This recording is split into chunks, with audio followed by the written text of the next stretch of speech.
코로나19 검사 결과 음성 판정을 받은 더불어민주당 이재명 대선 후보가 오늘 오후 공공의료 현장을 찾아 공식 일정을 재개합니다.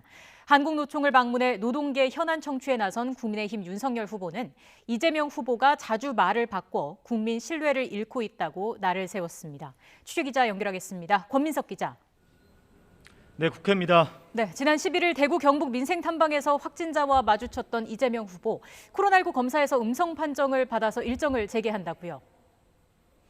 네, 이재명 후보와 부인 김혜경 씨 모두 오늘 아침 코로나19 음성 판정을 받았습니다. 이에 따라 이 후보는 공식 일정을 재개하는데 오늘 오후 2시 서울 동작구 보라매 병원을 방문할 예정입니다. 보라매 병원 선별 진료소를 찾아 코로나19 대응 상황을 확인하고 위중증 환자 치료 실태도 점검할 계획입니다. 또 병원 관계자들을 만나 격려하고 애로사항도 수렴합니다. 이 후보는 앞서 즉각적인 거리두기 강화와 소상공인 선제 보상 대책도 당정에 요청했는데요. 민주당은 감염병 긴급 대응 기금 설치를 추진하고 소상공인 손실 보상과 금융 지원 등 이른바 100조 원 지원 대책을 세우기로 했습니다.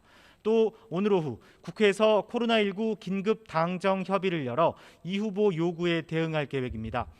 민주당에선 윤호중 원내대표와 김민석 국회 보건복지위원장 등이, 정부에선 기획재정부, 보건복지부 관계자 등이 참석해 자영업자 손실보상 방안 등을 논의할 계획입니다.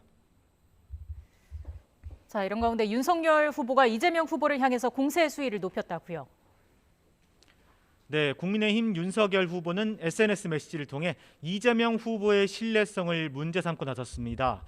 기본소득, 국토 보유세 공약을 번복한 점을 들어 이 후보의 말 바꾸기가 심각하다며 국민 신뢰를 잃고 있다고 비판했습니다.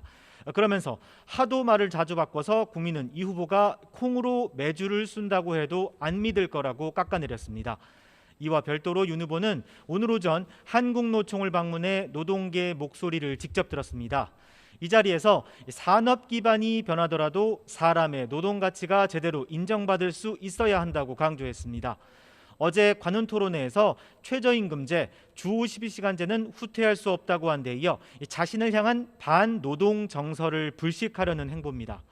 오후엔 서울 성수동에 있는 가온 한부모 복지협의회를 방문해 약자와의 동행 일정도 소화합니다. 여기선 한부모 가정에 대한 정책 지원과 사회적 이슈인 양육비 미지급 문제 해결에 대한 의지를 표명할 예정입니다. 또 내일은 대한상공회의소를 방문해 최태원 회장 등 경제계 인사들과 간담회를 열고 노사 릴레이 대화를 이어갑니다. 네, 윤석열 후보의 부인 김건희 씨를 둘러싼 여야의 신경전도 한층 뜨거워지고 있죠. 네, 어제 이어서 오늘까지 민주당은 이른바 김건희 리스크를 부각하는 데 주력하고 있습니다. 이 후보 최측근인 정성호 의원은 CBS 라디오 인터뷰에서 김 씨가 허위 경력을 기재해 대학 겸임 교수 등 직책을 맡은 건 범죄 행위라고 공격했습니다. 이어 대선 후보 배우자가 이렇게 많은 의혹을 가진 건 전무후무하다며 국민 검증을 위해 김 씨가 직접 나와야 한다고 몰아붙였습니다. 여기에 민주당 안민석, 권인숙 의원 등은 김 씨가 2013년 안양대 겸임 교수에 지원할 때도 2004년 대한민국 애니메이션 대상 수상을 기재했는데 이 역시 허위 이력이라고 주장했습니다. 반면 국민의힘은 민주당의 김건희 총공세를 총력 방어하고 있습니다. 이준석 대표가 윤 후보와 결혼 전 일을 윤 후보에게 책임 묻는 건 과하다고 해명했었는데요. 오늘은 김종인 총괄선대위원장이 엄호했습니다.